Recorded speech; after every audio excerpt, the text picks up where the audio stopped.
सलाम एवरीवन, मेरा नाम सिद्रा रजब है। मैं टीचर हूँ, स्टूडेंट भी हूँ। मैंने जूही चावला का एक बड़ा अच्छा शो देखा जिसमें she was telling about the hazards effects of using phone, और बड़ी एक अच्छी इन्फॉर्मेशन थी साइंटिफिक डिटेल्स के साथ। हमारे ब्रेन को कैसे डैमेज करता है, हमें क्या नुकसान पहुँचाता है, ये सारी इन्फॉर्मेशंस हैं, अच्छी हैं। लेकिन इनका इतलाक़ हम पर सिर्फ इतना होता है कि हम लोग उसको देखते हैं, 2 दिन तक बॉदर भी करते होंगे शायद, पिलो पे सर रख के देखना है, बैठ के देखना है, नीचे देखना है, ऊपर देखना है, लाइट ऑफ में देखना है, कम देखना है, ज़्यादा देखना है। उसके बाद हमें वो सारी चीज़ें आहिस्ता आहिस्ता भूलने लगती हैं। मैं आज आप लोगों को प्रैक्टिकल लाइफ से, अपनी ज़िंदगी के एक्सपीरियंसेस से बताऊंगी कि how this phone can take us. ये फ़ोन हमारी जान कैसे कैसे ले सकता है। मेरी नज़र में ये फ़ोन जो है ना, ये एक कंट्रोलर है। इसका कंट्रोल बज़ाहिर मेरे पास है, लेकिन इसका कंट्रोल मेरे पास नहीं है। ये मेरा कंट्रोलर है। इसका कंट्रोल हर उस शख्स के हाथ में है जो मेरे कॉन्टैक्ट लिस्ट के अंदर मौजूद है, या जिसको मैं टाइम दे रही हूँ, या जिसके ऊपर मैं अपना वक्त वेस्ट कर रही हूँ। इसमें बड़े बड़े प्यारे लोग हैं, इसमें मेरे अपने लोग हैं, इसमें मेरे बहुत पसंद के लोग हैं, लेकिन इसका जो इफ़ेक्ट मेरे और आपके ब्रेन पर हो रहा है, इसका जो इफ़ेक्ट हमारी ज़िंदगियों पर हो रहा है, हम उसको समझ नहीं पा रहे हैं। बहुत खूबसूरत बात डॉक्टर जावेद इकबाल साहब ने की थी कि बच्चे फ़ोन बहुत ज़्यादा देखते हैं, तो ये जी हम चाहते हैं कि बच्चे फ़ोन ना देखें। तो ही गेव एन एग्जांपल कि आप क्या करते हैं। तो the same thing is being used by me at my house since 10 years। मैं मुसलसल एक ही बात करती हूँ। ये बातें तो अब हम सुनना शुरू हुए ना मीडिया पे, ये बातें मैं बहुत बचपन से कर रही हूँ कि जब हम किसी से भी कोई डिमांड करते हैं तो we must be finding it in ourselves first. क्या ये हम खुद हैं जो हम दूसरे से मांग रहे हैं? क्या जो हम डिमांड कर रहे हैं ये किस हद तक फेयर है? So back to the point, phone कैसे किलर है। मुझे अराउंड अबाउट 10 साल हो गए कि मेरी कितनी भी पर्सनल कॉल हो, कितनी भी ज़रूरी कॉल हो, मैं उसे कभी भी यहाँ कान पर या यहाँ कान पर लगा कर नहीं सुन सकती। I have to turn on the speaker and several times जो चीज़ मेरे हस्बैंड ने मुझसे छुपा के कहनी होती है, मतलब बच्चों को नहीं बताना होता, कोई सरप्राइज़ है तो वो समझ में आ जाता है उनको, क्योंकि मैं स्पीकर पे बात कर रही होती हूँ। स्पीकर के अलावा मैं बात कर ही नहीं सकती, क्योंकि मेरे कान इतने ज़्यादा सेंसिटिव हैं, इतना ज़्यादा दर्द करते हैं, मेरा हेडेक का मसला है वो ट्रिपल टाइम्स इंक्रीज़ हो जाता है if I take a phone call. बहुत ही प्यारी मेरी दोस्त, बहुत ही अच्छी मेरे फ्रेंड्स, जिनको मुझे नो बोलना पड़ता है just because of the headache. ये तो तस्वीर का एक रुख है, लेकिन दूसरा रुख ये है कि मेरा सारा काम ही पूरा दिन फ़ोन पे होता है। मुझे एक बड़ा खूबसूरत कमेंट भी आया कि फ़ोन के बारे में मोटिवेशन देने वाली सस्ती motivational speaker. So I have liked that message. Yes, this is actually a thing that is hidden from the people, कि एक बंदा जिसको फ़ोन से इतना प्रॉब्लम है और जो फ़ोन को इतना इन्हांस करके बता रहा है कि ये पैरासाइट है या ये किलर है, तो ही और she is suppose to have a business from the phone. ज़ाहिर है ये मेरा काम है, ये मेरी जॉब है, ये मेरा प्रोफेशन है, तो फिर ये कैसे? आप बिलीव करें, मैं कभी भी फ़ोन पर एडिटिंग करते हुए नहीं थकती, मेरी आंखें नहीं थकती, मेरा दिमाग नहीं थकता। मैं कितनी भी परेशान हूँ, मैं कितनी भी मरीज़ हूँ, मेरा कितना भी ज़्यादा बुरा हाल है, लेकिन I will edit my video. ऐसा क्यों है? ऐसा इसलिए कि वो मेरा पैशन है, वो मेरा काम है, उसमें मैं किसी के कंट्रोल में नहीं हूँ।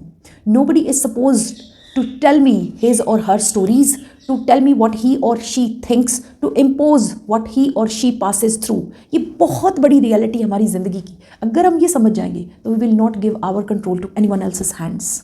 इसका मतलब ये है कि अपना काम करें, एक्शन में रहें, and never never ever follow anyone for the sake of just being in the good books of that person. ये सीखा है मैंने वक्त से। इसी को कहते हैं से नो टू द पीपल, इसी को कहते हैं। मेरी कितनी भी हालत ख़राब होती थी, मैं फ़ोन कॉल ले लेती थी और फिर मैं ये बताने लग जाती थी कि मैं बहुत ज़्यादा बीमार हूँ and I can not take it. Now I use to avoid the phone calls just because of it, that I don't want to regret after taking the calls, I don't want to regret after being controlled by the people. मैं इसे control समझती हूँ। मैं अपनी अम्मी से भी माजरत कर लेती हूँ, even she doesn't disturb me for this reason, क्योंकि उनको पता है कि ये मेरा प्रॉब्लम है। और जो मेरे अच्छे दोस्त हैं, वो भी बहुत कम लोग हैं मेरी लिस्ट में जिनसे मैं फ़ोन पे बात करती हूँ, और वो भी इतनी तकलीफ़ से गुजर के, इतना ज़्यादा मजबूर हो के कि अब नहीं रहा जा रहा तो चलो अब बात कर लेती हूँ। मैंने शॉर्ट्स देखने शुरू कर दिए बहुत ज़्यादा। टिकटॉक तो मैं देखती नहीं हूँ, लेकिन मैंने शॉर्ट्स देखने शुरू किए। इतना ज़्यादा मैंने उससे लर्न करना शुरू कर दिया, इतना ज़्यादा, लेकिन I realised it that it controls my brain. एक ख़त्म होता है, दूसरा आता है, दूसरा ख़त्म होता है, तीसरा आता है। मुझे क्या मिला? यही चीज़ मैंने टीवी, ये जो जितने भी वेबसाइट्स हैं, ये क्या है, ये जितने भी एड्रेस हैं, इंस्टाग्राम है, ट्विटर है, इन सब से भी मैं इंस्टाग्राम मजबूरन कभी जाकर खोलती हूँ तो खोलती हूँ। उस पर भी कितने मैसेजेस हैं जिनको मुझे कभी मैंने खोला ही नहीं है, मैंने देखा ही नहीं है, because I have an inclination to do something in my life. एक बड़ी खूबसूरत बात रिसेंटली मैंने सुनी है कि जब हम ज़िंदगी को सीरियसली लेने लग जाते हैं ना, तो बड़े बड़े प्यारे लोग हमसे लूज़ होने लग जाते हैं। Yes, this is true. मेरे लिए ज़िंदगी का मतलब चेंज हो चुका है। मेरे लिए ज़िंदगी का मतलब अब एक रेस्पॉन्सिबिलिटी है जिसे मैंने पूरा करना है। इस रेस्पॉन्सिबिलिटी में कहीं पर भी टाइम वेस्टेज आएगा तो वो मुझे डिस्टर्ब करेगा, कंट्रोल, बीइंग कंट्रोल्ड की फीलिंग आएगी, वो मुझे तकलीफ़ देगी। इसके बारे में एक बात मैं ज़रूर कहूँगी कि ये जो हमारे हाथ है ना, ये एडिक्टेड हो जाते हैं फ़ोन को यूज़ कर करके। हम खाना खा रहे होते हैं ना, तो we will have to see something while eating. ये है वो किलर, ये है वो पैरासाइट जो हमारी हेल्दी बॉडीज़ के साथ जुड़ चुका है, हमें पता ही नहीं है। हमारी सारी एनर्जी ये लेता जा रहा है, खाता जा रहा है हमें। फ़ोन हमें हिप्नोटाइज़ करता है। मुझे ऐसे लगता है जैसे फ़ोन ने मुझे कंट्रोल भी किया हुआ है, हिप्नोटाइज़ भी किया हुआ है। सो मेरा मैसेज सिर्फ एक है, मेरी मोटिवेशन सिर्फ एक है कि जाने से पहले हम कुछ ऐसा कर जाएं जो हमारे लिए तो खूबसूरती था ही, हमारे नाम के साथ तो जुड़ा ही है, लेकिन हमारी वजह से आने वाले इंसानों के लिए भी एक ईज़ ऑफ लाइफ को कन्वे करे। और अब जब जब ये दुनिया मॉडर्नाइज होती जा रही है, जब जब ये टेक्नोलॉजी एक्सपैंड कर रही है, तब तब हमें चैलेंजेस का मजीद सामना करना पड़ेगा। We will have to set an example while living this world. We will have to leave behind us. अगर हमारे अंदर दिमाग है और हम कुछ चाहते हैं, हम कुछ करना चाहते हैं, तो हमें चंद चीज़ों को अपनी लाइफ से निकाल कर जीना होगा। रिप्लेस करना बहुत आसान है। इस फ़ोन को हम रिप्लेस कर सकते हैं अच्छी किताबों के साथ, अच्छा वक्त। हम लोग अपने बच्चों के साथ टाइम ही नहीं स्पेंड करते, हम लोग अपनी फैमिली को टाइम ही नहीं देते। मैंने अपने हस्बैंड से कहा मेरा सर दबाए, मुझे पेन हो रही है, तो he was holding one phone in one hand and trying to relax me. मैंने कहा मुझे प्रॉपर टाइम चाहिए, क्वालिटी टाइम चाहिए। वो फ़ौरन से उन्होंने फ़ोन साइड पे रखा। हमें ये करना ही होगा। हम अपने बच्चों के साथ बैठे होते हैं, बच्चे कोई बात कर रहे हैं, हम फ़ोन पे हूँ करे जा रहे हैं, we don't know what they are saying, they are talking about their hearts and we have no time for them. अब सोचना पड़ेगा, क्योंकि बड़ी जल्दी ये हाथ बदल जाएंगे, ये आंखें बदल जाएंगी। तब हम उन्हें देख रहे होंगे और उनके हाथ में फ़ोन्स होंगे और वो भी हूँ करने होंगे। जो हम बीज रहे हैं वही बाहर आएगा, उसी का प्लांट बनेगा। जाते जाते सिर्फ इतनी बात कहूँगी कि ये ज़िंदगी एक रेस्पॉन्सिबिलिटी है, मेरे लिए है।